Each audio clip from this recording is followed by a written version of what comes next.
తర్వాత 23వ తారీఖు నాడు ఈ ఫ్యాక్ట్ మీకు చెప్పాలి.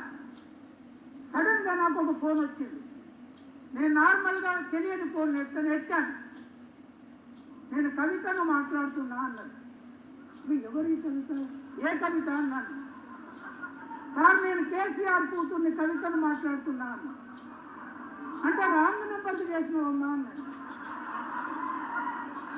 అంటే లేదు సార్, నేను మహాత్మా పూలే విగ్రహం అసెంబ్లీలో పెట్టడానికి స్పీకర్కి అప్లికేషన్ ఇచ్చిన 26వ తారీఖు నాడు మీటింగ్ పెడుతున్నాం, మీరు అక్కడికి రావాలి అన్నది. అంటే మహాత్మా పూలే నాకు చాలా దగ్గర వాడు, కానీ నువ్వు మాత్రం కాదు కదా అన్నది. మన దేశంలో ఫ్యూచర్ రాజకీయం అంతా మహిళలదే.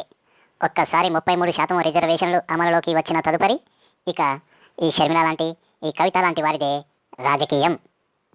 అందుకే ఇప్పటి నుంచే ఈ దీక్షలు, ధర్నాలు, ఉద్యమాలు. ఇక కల్వకుంట్ల కవిత గారు ఉన్నారే, ఈ మధ్య పూలే విగ్రహం అసెంబ్లీ ప్రాంగణంలో పెట్టాలంటూ ఒకటే ఉద్యమాలు చేస్తూ ఉంది. రౌండ్ టేబుల్, స్క్వేర్ టేబుల్ అంటూ ఆ మీటింగ్, ఈ మీటింగ్ అంటూ పెడతా ఉంది. మరి వాళ్ళ నాన్నగారే 2 పర్యాయాలు అధికారంలో ఉన్నాడు. అప్పుడు కూడా ఏప్రిల్ నెల ఉంటుంది అని నా ఉద్దేశం. 11వ తారీఖు కూడా ఉంటుంది. మరి అప్పుడు ఎందుకు పెట్టలేదు? ఎన్ని ఏప్రిల్ నెలలు, ఎన్ని 11వ తారీఖులు దొరికిపోయాయి. మరి అప్పుడు ఎందుకు పెట్టలేదు? ఇప్పుడు వచ్చిన కాంగ్రెస్ గవర్నమెంట్ని అడుగుతూ ఉంది, ఏప్రిల్ నెల 11వ తారీఖు లోపల అక్కడ పూలే విగ్రహం పెట్టాలి అని. దానికోసం అదేదో రౌండ్ టేబుల్, స్క్వేర్ టేబుల్ కాన్ఫరెన్స్లు పెడతా ఉంది. వాళ్ళ నాయనగారు అధికారంలో ఉన్నప్పుడు పెడతానంటే ఎవరన్నా వద్దన్నారా? ఎవరు వద్దనలేదు కదా. మరి అప్పుడు పెట్టలేదు, ఇప్పుడు దిగిపోతూనే ఎందుకు గుర్తొచ్చాడు పూలే?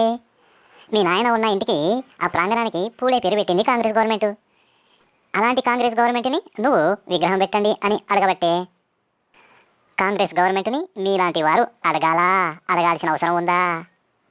అదే మరి రాజకీయం అంటారు కవిత గారు, అంతేగా. ఇక షర్మిలమ్మ తెలంగాణలో మంగళవారం దీక్షలకి ప్రసిద్ధిగాంచింది. తీరా ఎన్నికల సమయానికి తుస్సుమన్నది ఈ చిచ్చర పిడుగు. ఇప్పుడు ఆంధ్రాకి పోయి, ఆంధ్రాకి స్పెషల్ స్టేటస్, ప్రత్యేక హోదా కోరుతూ ఢిల్లీలో దీక్షలు. అయినా కానీ అలవాటేగా మనకు ఈ దీక్షలు, ధర్నాలు. అప్పుడేమో తెలంగాణ బిడ్డలు నీ వెంట నడిచారు. వారిని నట్టేట ముంచి నువ్వు ఒక్కదానివే ఆంధ్రాలోకి పోయి ఏకంగా PCC అధ్యక్షుల వారే అయిపోయారు.